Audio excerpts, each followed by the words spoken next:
Morning students. Section A की video में already डाल चुकी हूँ। सेक्शन बी यहाँ पर डिस्कस कर लेते हैं। Cattle excreta is important source for producing a domestic fuel. Name the fuel and write it's main components. तो जो कैटल एक्सक्रीटा है, जो इम्पॉर्टेंट सोर्स है कौन से डोमेस्टिक फ्यूल की, तो वो हो जाएगा आपका बायोगैस। ठीक है, बायोगैस जिसको हम गोबर गैस भी कहते हैं, वो हो गया इसका फर्स्ट पार्ट का आंसर। दूसरा हो गया इसके कंपोनेंट्स क्या क्या होते हैं। तो मेन कंपोनेंट होता है बायोगैस का मीथेन, उसके बाद कार्बन डाइऑक्साइड, हाइड्रोजन, नाइट्रोजन और ऑक्सीजन इसका इम्पॉर्टेंट कंपोनेंट्स हैं। नेक्स्ट आता है आपका B part. Write the biological process that is responsible for the production of this fuel. तो जो बायोलॉजिकल प्रोसेस है जो इसमें पूछा गया है वो है आपका माइक्रोबियल फर्मेंटेशन। ठीक है, microbial fermentation is the process which is responsible for the production of the fuel. और इसमें होता क्या है कि माइक्रो ऑर्गेनिजम्स जो हैं वो कन्वर्ट कर देते हैं ऑर्गेनिक मटेरियल को। ठीक है, ऑर्गेनिक मटेरियल कौन सा हो गया, जैसे कि बायोमास है या वेस्ट है, उसको कन्वर्ट कर देते हैं बायोफ्यूल्स में। और बायोफ्यूल्स कौन से होते हैं, जैसे कि बायो इथेनॉल है, या आपका हो सकता है बायो डीजल भी बोल सकते हैं। तो ये सारे हो गए आपके इम्पॉर्टेंट बायोफ्यूल्स जो माइक्रोबियल फर्मेंटेशन नाम के प्रोसेस से ऑर्गेनिक मटेरियल को कन्वर्ट कर देते हैं। कौन कन्वर्ट करते हैं, माइक्रोब्स कन्वर्ट करते हैं, माइक्रो ऑर्गेनिजम्स कन्वर्ट करते हैं। अब आ जाते हैं क्वेश्चन नंबर 18 पे। Observe the diagram for the genetic mapping of the human DNA and answer the following questions. Explain the DNA polymorphism as the basis of genetic mapping of the human genome. DNA polymorphism के बारे में पूछा है कि ये क्या होता है। जो polymorphism है ये इनहेरिटेड होता है from the parents to the children, यानी कि ये होती है polymorphism होती है वेरिएशन। ठीक है, variation at the genetic level, इसको कहते हैं हम polymorphism. Variation at the genetic level, ये इनहेरिटेड होती है from parents to the offspring. So it is useful for identification and paternity testing. It arises due to the mutations and plays an important role in speciation and evolution. तो DNA polymorphism के लिए हम ये बात बोल सकते हैं कि एक यूज़फुल टूल की तरह इसको इस्तेमाल किया जाता है पैटर्निटी टेस्टिंग के लिए, आइडेंटिफाई करने के लिए। दूसरा, ये अराइज करती है किस वजह से, म्यूटेशंस की वजह से, या डीएनए कॉपिंग में कभी भी चेंजेस आ जाते हैं उसकी वजह से। और प्ले करता है important role in speciation and evolution. DNA polymorphism exhibited by certain repetitive DNA sequences. DNA polymorphism किसके द्वारा एग्जिबिट होता है, रिपीटेटिव डीएनए सीक्वेंसेस को क्या बोलते हैं। ये सारा टॉपिक आपका डीएनए फिंगरप्रिंटिंग एनसीईआरटी में समझा रखा है। रिपीटेटिव डीएनए सीक्वेंसेस जो होती हैं उनको हम सैटेलाइट बोलते हैं, एंड यही मेन बेसिस है कंस्ट्रक्ट करने के लिए जेनेटिक और फिजिकल मैप्स को जेनियोम में, which are used in human genome project. ठीक है, अब आता है what is the role of VNTR in DNA fingerprinting. तो सबसे पहले वीएनटीआर की फुल फॉर्म क्या होती है, variable number of tandem repeats. ठीक है, variable number of tandem repeats, ये हो गई इसकी फुल फॉर्म. इसके बाद ये किसके अंदर आता है, it belongs to the class of satellite DNA. Satellite DNA की क्लास में ये आते हैं, और ख़ास तौर पे इनको हम क्या बोलते हैं, मिनी सैटेलाइट. ठीक, मिनी सैटेलाइट दो तरीके के पढ़े थे हमने, माइक्रो और मिनी, उसमें से मिनी सैटेलाइट है ये. वीएनटीआर्स जो हैं उन्हें यूज़ किया जाता है डीएनए फिंगरप्रिंटिंग में एज अ प्रोब यूज़ किया जाता है डीएनए फिंगरप्रिंटिंग में. नेक्स्ट आता है question number 19. State the 2 advantages of an apomictic seed to a farmer. Apomictic seed के क्या 2 एडवांटेजेस हैं. सबसे पहला होता है जो बड़ी इंपॉर्टेंट चीज़ है वो है कॉस्ट इफ़ेक्टिव होना. ठीक है, ये रिड्यूस कर देता है the cost of hybrid breeding programmes. दूसरा, डिज़ायरेबल ट्रेड्स जो है उनको मैनेज किया जा सकता है without losing the superiority of hybrids over parents. यानी कि जो भी ट्रेड्स हैं जो हम चाहते हैं कि हमारे पास ऑन हो ऑफस्प्रिंग्स में सुपीरियर कैरेक्टर्स, वो लूज नहीं होते हैं यहाँ पर। And the farmers can replant these seeds year after year simultaneously. तो हम ये बोल सकते हैं दूसरा पॉइंट हो जाएगा कि जो डिज़ायरेबल ट्रेड्स हैं they are well managed, can be managed, और इनको पास किया जा सकता है from parents to the offsprings year after year. ये वाले प्लांट्स को हम रीप्लांट कर सकते हैं। अब आता है आपका question number 20। Study the sectional view of human testis showing the seminiferous tubules given below. पूरा डायग्राम ये वाला उठाया हुआ है एनसीईआरटी से, देख लेते हैं। ए क्या कहलाता है? ए वाला जो पार्ट है ये वाला, ये कहलाता है आपका स्पर्मेटोगोनिया।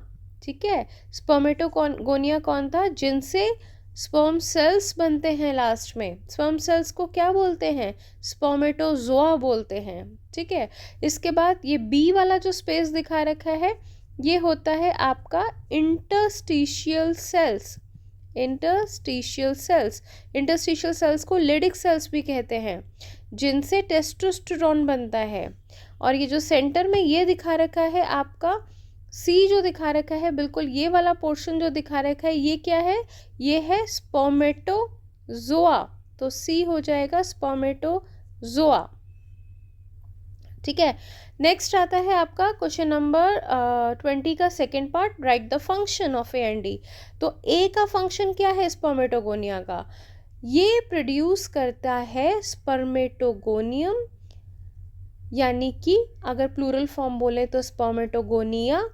ये एक आपका प्रोड्यूस जो करता है वो करता है undifferentiated male germ cell. Spermatogonia undergoes spermatogenesis to form spermatozoa in the seminiferous tubules of the testis. यानी स्पर्मेटोगोनिया बनाता है स्पर्मेटोजोआ।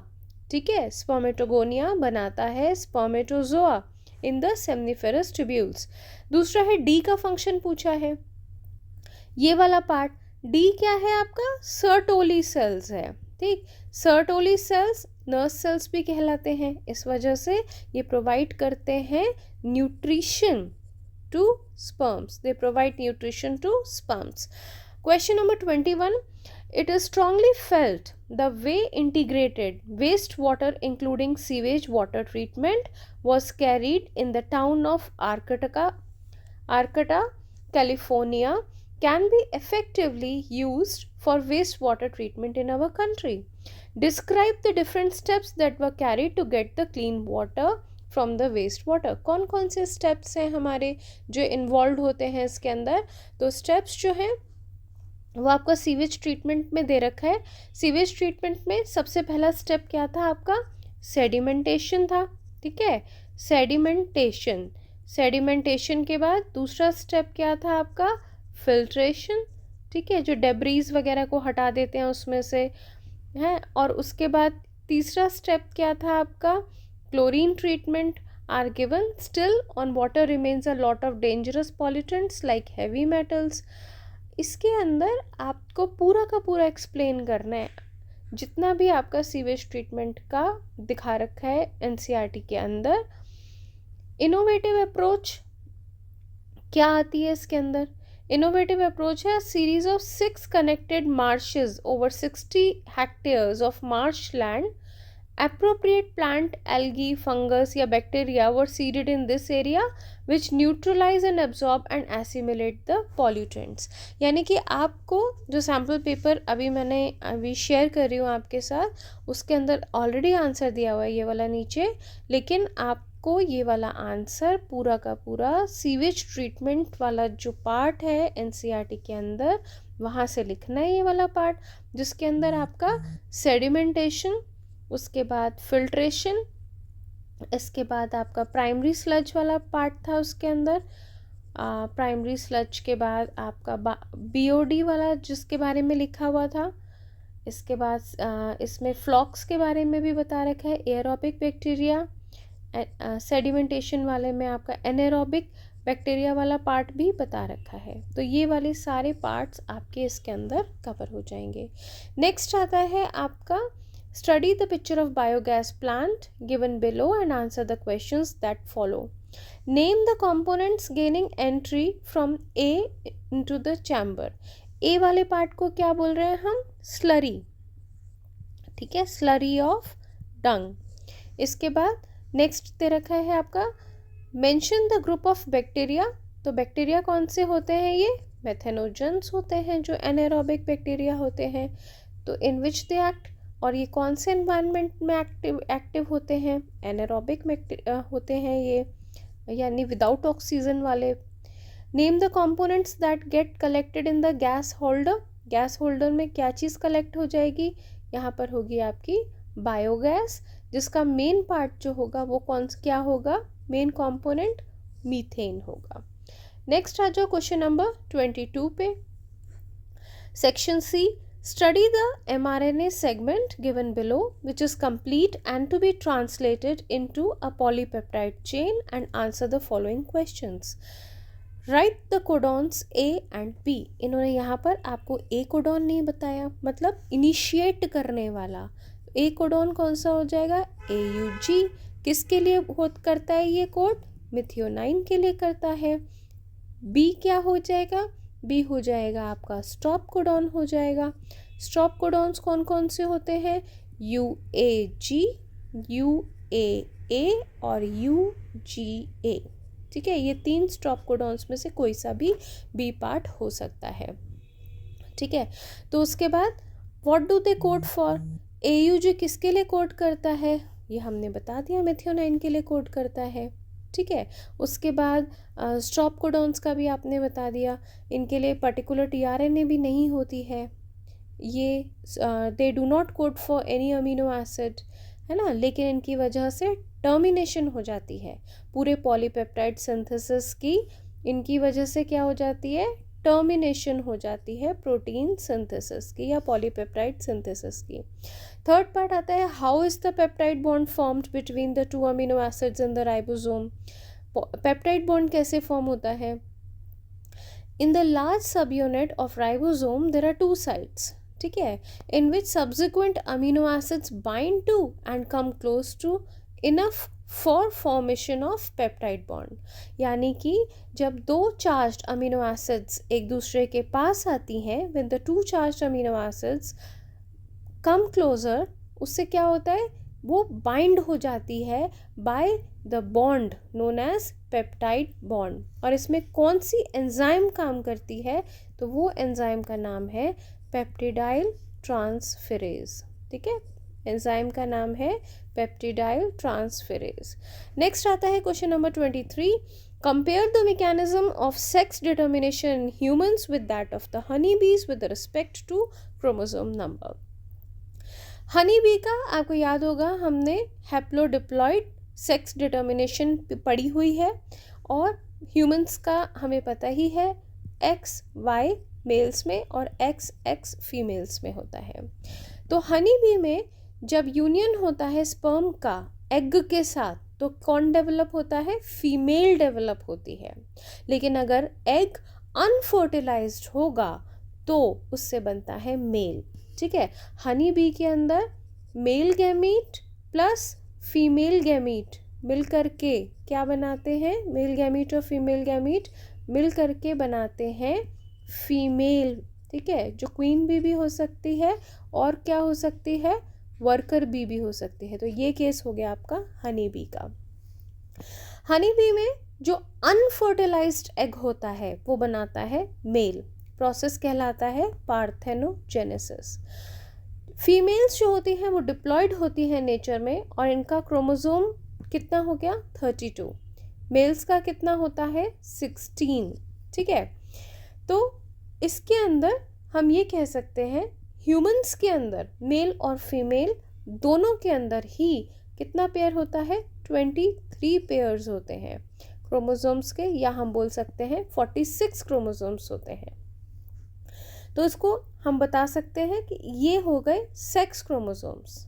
ठीक, तो ये कितना हो जाएगा आपका, अगर हम इसको वैसे करें तो 44 प्लस XY या फिर 44 प्लस XX, ये हो जाएगा फीमेल का। सेकेंड पार्ट कहता है how is the gamete formation comparable in above two cases. In human gametes are formed by the process of cell division, जिसे हम कहते हैं मियोसिस, और हनी बी के अंदर process is different in the case of male and female. Female के जो gametes हैं वो बनते हैं मियोसिस से, और मेल के जो गैमीट्स हैं वो बनते हैं माइटोसिस से। ठीक है, दोबारा रिपीट कर रही हूँ, ह्यूमंस के केस में मेल और फीमेल दोनों ही जो बनते हैं मियोसिस से, हनी बी के केस में फीमेल गैमेट जो है वो मियोसिस से और मेल गैमेट जो है वो बनता है माइटोसिस से। अब आते हैं क्वेश्चन नंबर 24 पे। Explain the difference between the commensalism and mutualism types of interaction with the help of suitable example of each. ये कौन सा चैप्टर आ गया आपका, ऑर्गेनिजम्स एंड पॉपुलेशन। क्या डिफरेंस है कमेंसलिज्म एंड म्यूचुअलिज्म में? कमेंसलिज्म वो इंटरेक्शन होती है जिसमें आपका एक का तो फायदा होता है, बेनिफिट होता है, और दूसरे को ना तो नुकसान होता है और ना ही कोई बेनिफिट होता है। एग्जाम्पल इसका an orchid growing as an epiphyte on a mango branch. ठीक है, तो ऑर्चिड को तो सपोर्ट मिल रहा है पर मैंगो को कोई नुकसान भी नहीं है, कोई बेनिफिट भी नहीं है। बार्नेकल्स जो हैं जो ग्रो करते हैं on the back of the well is the another example. दोनों ही केसेस में ना तो वेल को ना तो मैंगो को कोई बेनिफिट होता है। नेक्स्ट आता है आपका म्यूचुअलिज्म टाइप। म्यूचुअलिज्म टाइप वो होती है जिसमें दोनों को ही फायदा होता है, यानी साइन कौन सा आएगा, plus plus. The interaction confers benefits on both the interacting species, जैसे कि लाइकन्स होते हैं। लाइकन्स किसका कॉम्बिनेशन है, एल्गी का और फंगस का कॉम्बिनेशन है, तो ये म्यूचुअल रिलेशनशिप है between the algae and fungus. उसके अलावा जो माइकोराइजा है वो अनदर एग्जाम्पल हो गया। Mycorrhiza is an example of fungus and plant roots.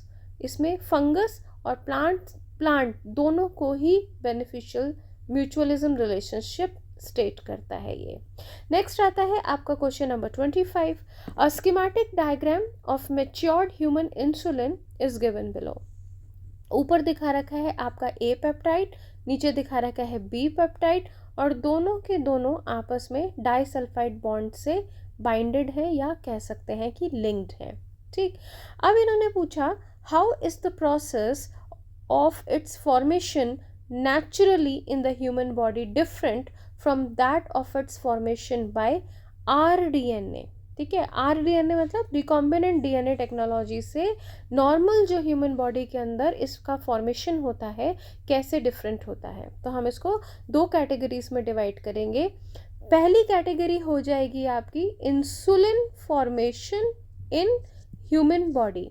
ठीक है, दूसरा क्या हो जाएगा, इंसुलिन फॉर्मेशन इन आरडीएनए टेक्नोलॉजी। तो जो ह्यूमन बॉडी है उसके अंदर पहला सिंथेसाइज्ड हमारी बॉडी में कैसे होती है, in the form of pro insulin. ठीक है, इनएक्टिव फॉर्म में ये बनती है जिसके अंदर ए और बी और सी तीन तरीके की आपकी चेन्स हैं, आपस में लिंक्ड टुगेदर है बाय द डाइसल्फाइड बॉन्ड। तो जो सी पेप्टाइड होता है वो एक एक्स्ट्रा स्ट्रेच होता है इसके अंदर।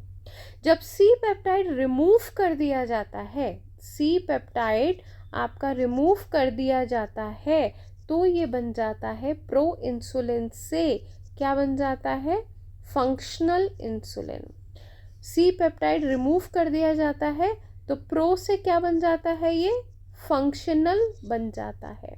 तो ये हो जाएगा आपका ह्यूमन वाले केस में। दूसरा आता है रिकॉम्बिनेंट में। तो दो डीएनए के सीक्वेंसेस जो corresponding to chain A and chain B of human insulin are synthesised. ठीक है, इनको सिंथेसाइज किया जाता है, इंट्रोड्यूस किया जाता है into the two different plasmids of E coli. Chain a और चेन बी दोनों की दोनों प्रोड्यूस की जाती हैं सेपरेटली। ठीक है, चेन ए और चेन बी दोनों को प्रोड्यूस किया जाता है सेपरेटली और फिर उन दोनों को एक्सट्रैक्ट करने के बाद कंबाइन कर दिया जाता है डाइसल्फाइड बॉन्ड के साथ। इस तरीके से ह्यूमन इंसुलिन बनाया जाता है। ये हो जाएगा आपका रिकॉम्बिनेंट डीएनए टेक्नोलॉजी में। नेक्स्ट आता है question number 26। How did doctor David Tilman relate experimentally the stability of a community and its species richness? Explain. जो स्टेबिलिटी है या of a community depends on its species richness. David Tilman's long term ecosystem experiment using कहाँ पे ये experiment किया गया था? Outdoor plots में। ठीक है, आउटडोर प्लॉट्स में इन्होंने प्रोवाइड किया था इसका answer for the species richness. Tilman found that plots with the more species showed less year to year variation. यानी कि टिलमैन ने ये बताया कि जिन प्लॉट्स के अंदर ज़्यादा स्पीशीज होती हैं वो लेस वेरिएशन शो करती हैं year to year in total biomass. He also showed that increased diversity contributed to higher productivity। ज़्यादा डाइवर्सिटी होगी इसका मतलब ज़्यादा प्रोडक्टिविटी होगी। Thus he established that stability of a community depends upon the species richness। जितना ज़्यादा stable होगा उतनी ज़्यादा स्पीशीज़ की रिचनेस होगी वहाँ पर। नेक्स्ट आता है इसी का और वाला part, alien species इन्वेशन has been a threat to biodiversity. Justify with the help of suitable example. List any 3 causes responsible for such a loss. Alien species invasion का सबसे अच्छा एग्जाम्पल जो दिया हुआ है बुक के अंदर नाइल पर्च का दिया हुआ है। ठीक है, Nile perch introduced into the Lake Victoria in East Africa led to the extinction of ये वाली जो फिश थी सीचलेट फिश। ठीक है, इस फिश का क्या हो गया था? एक्सटिंक्शन। ये इसका हो गया था एक्सटिंक्शन। किस लिए, किसकी वजह से? क्योंकि नाइल पर्च इसको इंट्रोड्यूस कर दिया गया था लेक विक्टोरिया में। दूसरा, introduction of African catfish. African catfish एक और एग्जाम्पल है फॉर एक्वाकल्चर, जिसकी वजह से वहाँ पे जो इंडिजिनस कैटफिशेस थे उनके लिए खतरा बन गया था। तीसरा है introduction of the carrot grass. ठीक है, पार्थेनियम। उसके अलावा लैंटेना या वाटर हाइसिंथ इकॉर्निया जिसको बोलते हैं, ये भी इन्वेजिव वीड है जिसकी वजह से वहाँ की नेटिव स्पीशीज़ को खतरा हो गया। अदर कॉजेज जो हैं बायोडाइवर्सिटी के वो आपके दे रखे हैं, कौन कौन से? हैबिटेट लॉस एंड फ्रेगमेंटेशन है, ओवर एक्सप्लॉयटेशन है, को एक्सटिंक्शन है। ये 3 हो जाएंगे, habitat loss and fragmentation, over exploitation and को एक्सटिंक्शन। ये 3 हो जाएंगे आपके हैबिटेट लॉस, और ये वाले सारे पॉइंट्स आपको बायोडाइवर्सिटी के चैप्टर में मिल जाएंगे। नेक्स्ट आता है आपका question number 27। Describe the cosmozoic theory of origin of life and what are its drawbacks. Cosmozoic theory होती क्या है? कॉस्मोजोइक थ्योरी को हम पैनस्पर्मिया भी कहते हैं। ठीक है, इवोल्यूशन चैप्टर का क्वेश्चन है। पैनस्पर्मिया थ्योरी भी कहते हैं। According to this theory, primitive life came to the earth from some heavenly body through meteorites. यानी कि प्रिमिटिव लाइफ अर्थ पर आई थी किसकी फॉर्म में? स्पोर्स की फॉर्म में, माइक्रो ऑर्गेनिजम्स की फॉर्म में। इस थ्योरी के कुछ ड्रॉबैक्स भी हैं।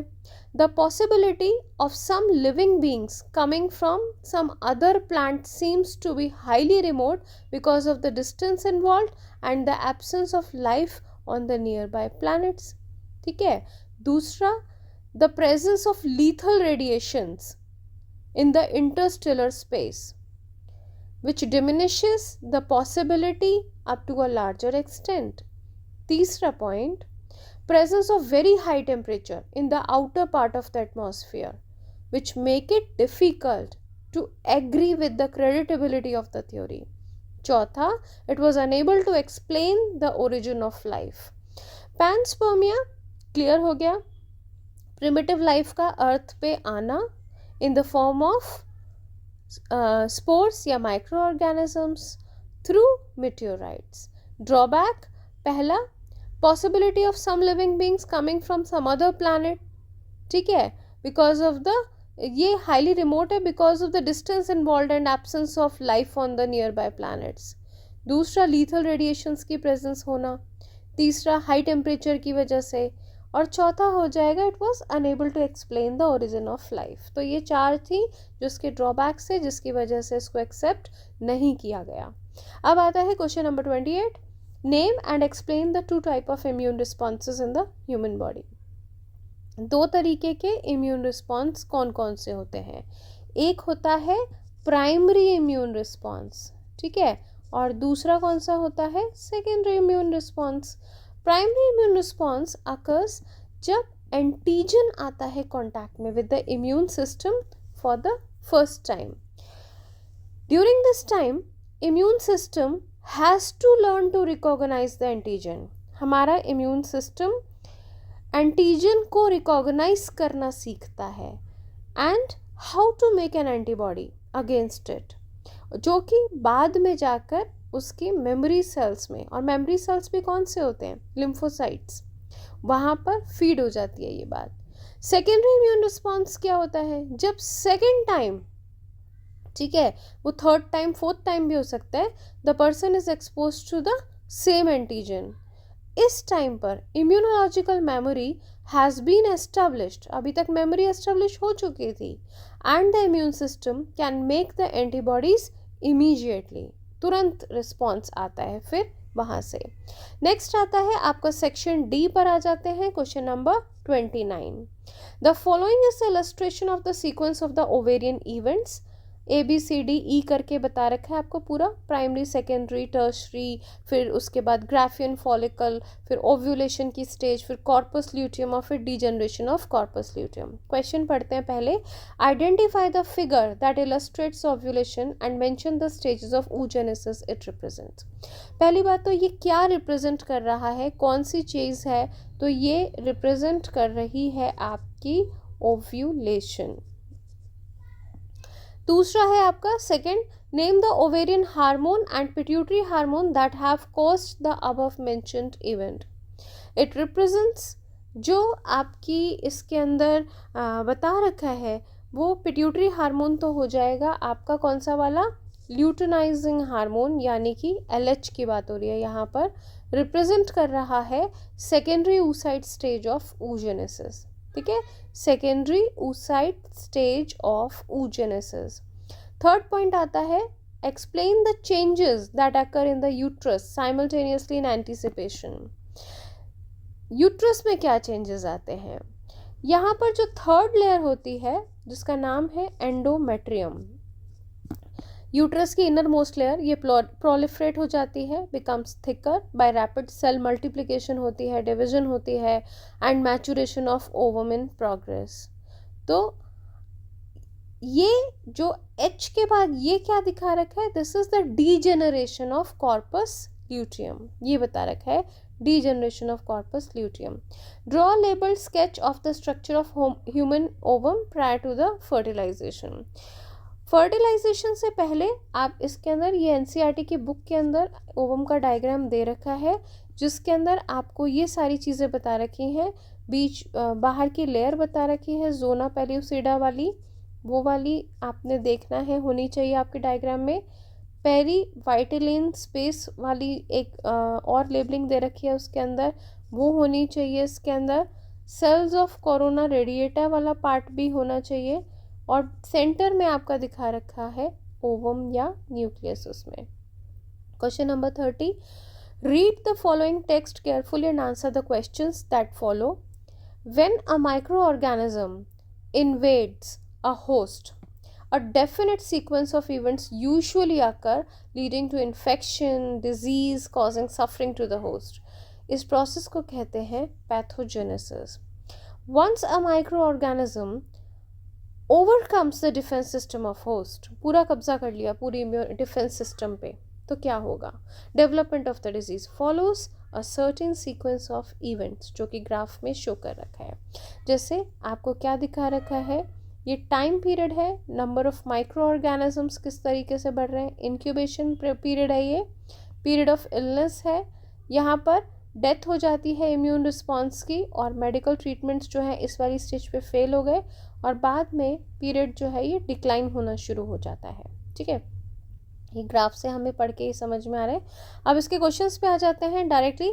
In which period according to the graph there are the maximum chances of a person transmitting a disease, कौन सा वाला पीरियड है और क्यों। ठीक, तो जो पीरियड ऑफ इलनेस है यहाँ पर आपको नाम भी बता रखा है, पीरियड ऑफ इलनेस।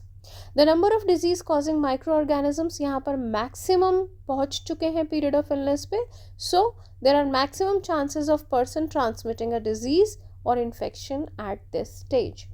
दूसरा आता है आपका सेकेंड पार्ट आता है study the graph and write its incubation period. Name a sexually transmitted disease that can be easily transmitted during this period. Name the specific type of lymphocytes that are attacked by the pathogen. तो जो यहाँ पर बात हो रही है second part में, time period जो है between the infection and appearance of its symptoms is known as, क्या बोलते हैं उसको, इंक्यूबेशन पीरियड। ठीक है, तो इंक्यूबेशन पीरियड वो वाला पीरियड है जब इन्फेक्शन होता है और सिम्टम्स अपीयर होना शुरू होते हैं, उसके बीच वाला पीरियड। ठीक है, तो ये वाली चीज़ को ध्यान रखना है। इसके अलावा जो इन्होंने पूछा एग्जाम्पल इसके अंदर एड्स का है, टी लिम्फोसाइट्स जो हैं वो अटैक्ड होते हैं by the pathogen of this disease. ठीक है, कौन से लिम्फोसाइट्स हैं, T lymphocytes are attacked by the pathogen of this disease. अब आ जाते हैं draw schematic label diagram of antibody. यहाँ पर आप पूरा डायग्राम उठाओगे एनसीईआरटी से, जहाँ पे स्ट्रक्चर ऑफ एंटीबॉडी मॉलिक्यूल दे रखा है, H2L2 वाला डायग्राम आएगा यहाँ पर, ये 2 लाइट चेन्स और 2 हैवी चेन्स वाला। और में आ जाते हैं in which period the number of immune cells forming the antibodies will be highest in a person suffering from pneumonia, period of illness of course. कौन सा इम्यून सेल्स प्रोड्यूस करते हैं एंटीबॉडीज, तो वो आपके बी लिम्फोसाइट्स हैं जो produce करते हैं एंटीबॉडीज को। ठीक है, ये वाला आ जाएगा यहाँ पर। नेक्स्ट आता है आपका section E, question number 31। How are the characteristic features of pollen, anther and stigma of a maize plant suited for the pollination by wind. सारा वही बताएंगे पॉलन के बारे में कि पॉलन जो होते हैं विंड वाले वो कैसे होते हैं, लाइट होते हैं, नॉन स्टिकी होते हैं, उसके अलावा वो ट्रैवल कर सकते हैं इजीली थ्रू द एयर, और ये न्यूमरस अमाउंट में या अनॉर्मस अमाउंट में प्रोड्यूस होते हैं, और ताकि कंपनसेट कर सकें वेस्टेज को पॉलिनेशन के टाइम पर। इसके जो एंथर्स होते हैं वो वेल एक्सपोज्ड होते हैं, पॉलन इजीली डिस्पर्स कर सकता है विंड करंट में। स्टिग्मा जो होती है वो भी फेदरी होती है, इजीली ट्रैप कर सकती है। ठीक है, तो स्टिग्मा कैसी होती है आपकी, फेदरी होती है। एंथर कैसे होते हैं, वेल एक्सपोज्ड होते हैं। नाउ अब आ जाओ इसके सेकंड पार्ट पे, how do you justify that pollen grains are recovered from fossils। कौन सी वाली बात आ जाएगी यहाँ पे, स्पोरोपोलेनिन के बारे में बताना है। कोई भी एसिड, एल्कली, कोई भी केमिकल, कुछ भी इसको डिजनरेट नहीं कर सकता है, ये सभी के प्रति रेजिस्टेंट होता है। दूसरा आता है micropyle remains a small pore in the seed coat is fully developed seed. ठीक है, तो इसका क्या आंसर होगा, इट अलाउज द, माइक्रोपाइल का फंक्शन क्या होता है, entry of water, oxygen into, और उसके अलावा at the time of germination also pollen tube बनाने जो बनती है वो भी यहीं से होती है। ठीक है, तो हम कह सकते हैं कि it allows the entry of water, oxygen into the seed eight the time of germination. ठीक है, तो ये हो जाएगा आपका माइक्रोपाइल के अंदर से जर्म ट्यूब भी जाती है। ठीक है, जर्म ट्यूब नहीं, पॉलन ट्यूब, सॉरी। नेक्स्ट आता है आपका where does the microsporogenesis occur in an angiosperm. Describe the process of microsporogenesis. Microsporogenesis occurs within the microsporangia, या स्पोरोजेनस टिश्यू में कह सकते हो। ठीक, और ये प्रोसेस माइक्रोस्पोरोजेनेसिस मतलब माइक्रोस्पोर का बनना from the microspore mother cell, और कितने माइक्रोस्पोर्स बनते हैं? टेट्राड बनते हैं, 4 बनते हैं। इसके थ्रू लेबल डायग्राम बनाना है 2 सेल्ड मेल गैमेटोफाइट्स का। तो डायग्राम के अंदर ये डायग्राम भी आपका मेल गैमेटोफाइट का एनसीईआरटी की बुक में दे रखा है, जिसमें आपको वेजिटेटिव सेल के बारे में, जनरेटिव सेल के बारे में दोनों के बता रखे हैं। उसके अंदर आपकी एक्साइन बता सकते हो आप लेबलिंग में, इंटाइन बता सकते हो, उसके अलावा आप वैक्यूल बता सकते हो, जर्म पोर बता सकते हो। How is the 3 sailed male gametophyte different from it? 3 sailed इसलिए डिफरेंट होता है कि उसके अंदर एक आपका वेजिटेटिव होता है और जनरेटिव का डिवीजन हो जाता है माइटोटिक, जिसके अंदर से 2 मेल गैमीट्स बनते हैं। ठीक है, तो एक वेजिटेटिव और 2 मेल गैमीट्स होते हैं आपके 3 सेल स्टेज वाले में। क्वेश्चन नंबर 32 आता है ग्रिफिथ का। Explain the Griffith experiment conducted in search of genetic material and write the conclusion we arrived at. तो ग्रिफिथ ने सेलेक्ट किया था S strain, R strain bacteria जो सेलेक्ट किया गया था वो था आपका स्ट्रेप्टोकोकस न्यूमोनी। जो एस स्ट्रेन बैक्टीरिया था वो वायरुलेंट था, न्यूमोनिया कॉज करता था। आर स्ट्रेन जो था वो नॉन वायरुलेंट था, न्यूमोनिया कॉज नहीं करता था। इस पार्ट ऑफ एक्सपेरिमेंट में एस स्ट्रेन बैक्टीरिया को जब माइस के अंदर इंजेक्ट किया गया था तो माइस कैसे हो गए थे? डाई। ठीक है, आर स्ट्रेन को बैक्टीरिया के अंदर डाला गया, माइस के अंदर डाला गया, तो क्या हो गया? माइस कैसे रहे थे? जिंदा रहे थे। ठीक है, तो इसमें पूरी की पूरी जो एनसीईआरटी के अंदर मॉलिक्यूलर चैप्टर में बहुत अच्छे से समझा रखा है ये वाला पार्ट। एस स्ट्रेन जब हीट से उनको मार दिया गया, फिर माइस में इंजेक्ट किया गया तो माइस कैसे रहे थे? जिंदा रहे थे।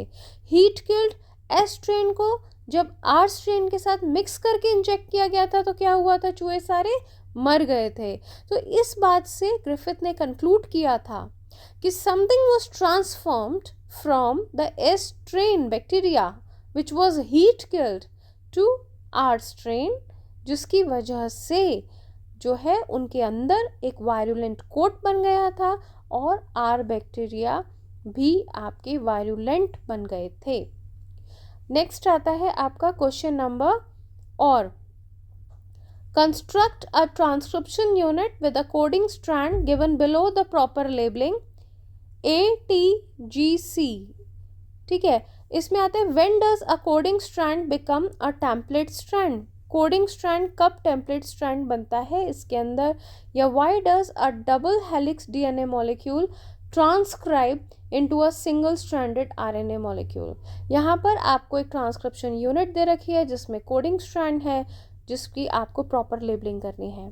तो प्रॉपर लेबलिंग के अंदर सबसे पहले आप यहाँ पर बताओगे जिस तरीके से उसमें दिया हुआ है, यहाँ पर एक और स्ट्रैंड बनाते हुए जैसे यहाँ पर दिया ना, तो एक और स्ट्रैंड यहाँ पे बनेगा जो इसका कॉम्प्लीमेंट्री आप बनाओगे। एडेनिन का थाइमीन हो जाएगा, थाइमीन का एडेनिन, इसी तरीके से ग्वानिन का साइटोसिन, साइटोसिन का ग्वानिन, उसके बाद थाइमीन का एडेनिन। इस तरीके से पूरा स्ट्रैंड कंप्लीट करेंगे।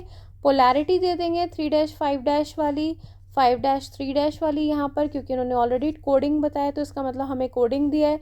यहाँ पर हम प्रमोटर बताएंगे, यहाँ पर हम टर्मिनेटर को बता देंगे। ठीक है, इस तरीके से। और बीच वाला जीन क्या हो जाएगा? आपका स्ट्रक्चरल जीन हो जाएगा।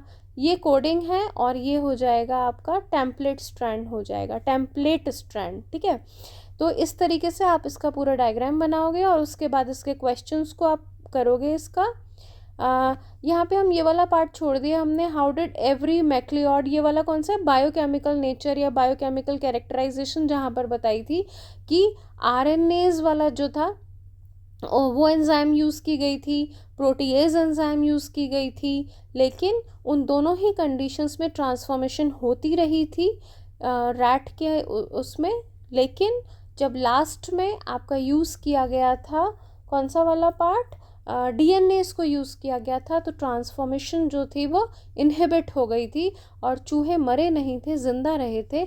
इस वाले ये बायोकेमिकल कैरेक्टराइजेशन इससे डिफाइन होती है।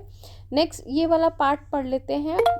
नेक्स्ट वाला हमारा ये वाला जो अभी हमने स्टार्ट किया था वो पीछे रह गया था ना, इसलिए छूट गया था वो वाला।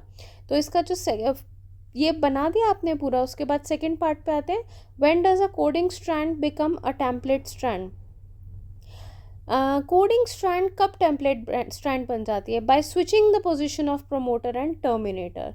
जब स्विच होती है पोजीशन प्रमोटर और टर्मिनेटर की तो कोडिंग स्ट्रैंड बन जाता है टेम्पलेट स्ट्रैंड। तीसरा आता है why does a double helix DNA molecule transcribe into a single stranded RNA molecule. अगर दोनों ही स्ट्रैंड्स एक्ट करेंगे टेम्पलेट की तरह तो they would code for the RNA molecule with the complementary sequences. Hence उससे क्या होगा? They would form the double stranded RNA और उससे तो वो ट्रांसलेशन को प्रिवेंट करेंगे। अगर दोनों ही स्ट्रैंड्स टेम्पलेट की तरह काम करेंगे तो फिर वो कोड करेंगे आरएनए मॉलिक्यूल्स के लिए जिनके डिफरेंट सीक्वेंसेस होंगी, फिर वो कोड करेंगे प्रोटीन्स के लिए। अब अगर एक ही सेगमेंट दो डिफरेंट प्रोटीन्स बनाएगी तो ये कॉम्प्लिकेट कर देगा जेनेटिक इन्फॉर्मेशन को।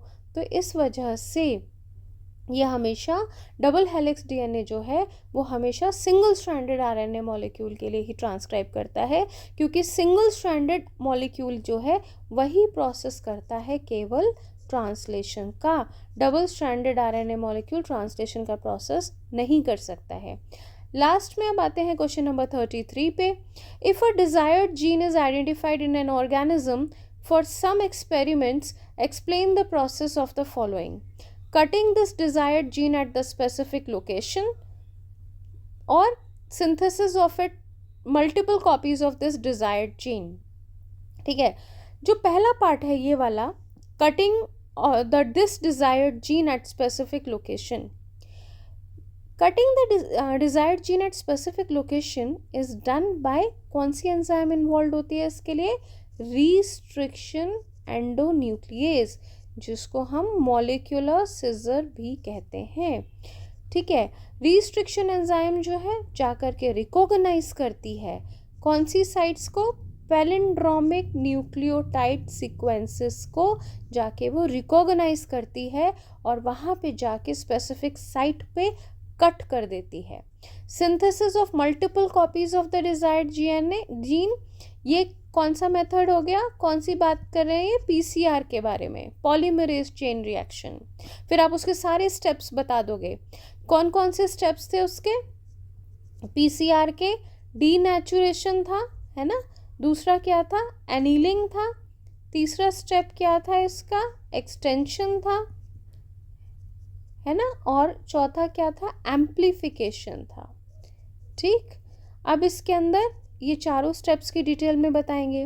डीनेचुरेशन में डीएनए स्ट्रैंड्स को जो डबल स्ट्रैंडेड होता है उसको डीनेचर कर देते हैं 95 डिग्री सेंटीग्रेड पर लगभग 15 सेकेंड्स तक। दोनों ही स्ट्रैंड्स आपस में सेपरेट हो जाते हैं।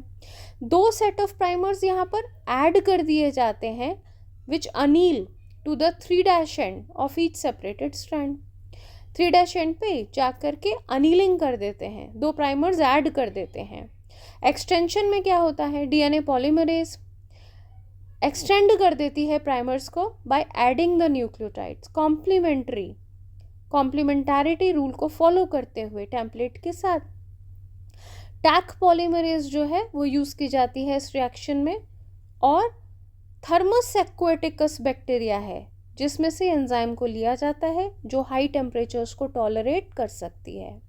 ये सारे के सारे स्टेप्स रिपीटेड होते हैं मेनी टाइम्स ताकि सेवरल कॉपीज डिजायर्ड डीएनए की निकल सके, एम्प्लीफिकेशन हो सके।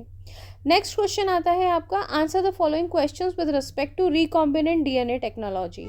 Why is the plasmid considered to be an important tool in rDNA technology? Plasmid को हम क्यों कंसिडर करते हैं और इसके दो आइसोलेट्स बताएं, टू रिसोर्सेज बताएं। पहला हो जाएगा, plasmids consider to be an important tool in rDNA technology as it can act as a vector, can self-replicate to form the multiple copies, have selectable markers, small in size, will facilitate the insertion, presence of ORI। यानी कि आप plasmid की सारी जितनी भी बातें हैं, जो एडवांटेजेस हैं, वो आप इसके अंदर बता दोगे। पहली कौन सी हो जाएगी आपकी? फर्स्ट हो जाएगी कि ORI की प्रेजेंट होना, उसका साइज छोटा होना, सेलेक्टेबल मार्कर्स का प्रेजेंट होना और सेल्फ रेप्लिकेशन कर पाने की पावर होना, इसी वजह से एक वेक्टर की तरह काम करता है। फिर आता है आपका यहाँ पर कहाँ से आप इनको आइसोलेट कर सकते हैं, कौन से 2 सोर्सेज हैं। अब जैसे आपका एग्रोबैक्टीरियम ट्यूमेफेसियंस है, कुछ बैक्टीरिया होते हैं, सल्मोनेला टाइफी है, इकोलाई है, ठीक है, यहाँ से आप प्लाज्मिड्स को निकाल सकते हैं। रोल क्या होता है ORI का, ये आपके ओरिजिन ऑफ रेप्लिकेशन की जगह है, यानी कि जहाँ से रेप्लिकेशन स्टार्ट होती है, जहाँ पे किसी भी पीस ऑफ DNA को आप जॉइन लगा देते हो, लिंक कर देते हो और वो वहाँ पर रेप्लिकेट कर देता है। रेप्लिकेशन के अलावा इसका दूसरा काम क्या होता है, इसका होता है आपका कॉपी नंबर्स को कंट्रोल करना, ठीक है, कॉपी नंबर्स को कंट्रोल करना दूसरा काम। तीसरा आता है आपका rDNA technologies cannot proceed without restriction endonuclease justify. Restriction endonuclease identifies a specific palindromic sequence of DNA. उस palindromic sequence को आइडेंटिफाई करने के बाद ही वो वहाँ पर उसको काटती है स्पेसिफिक साइट्स पर, इन द होस्ट, इन किस में, होस्ट में भी और आपका वेक्टर के अंदर भी, ठीक है। और क्या होता है उसके बाद, फिर वहाँ पर स्टिकी एंड्स क्रिएट हो जाते हैं और उसकी लाइगेशन करवाने में मदद करती है DNA लाइगेज, और इस तरीके से आपका बनता है रिकॉम्बिनेंट DNA, ठीक है। तो यहाँ पर आपका ये पूरा सैम्पल पेपर कंप्लीट होता है।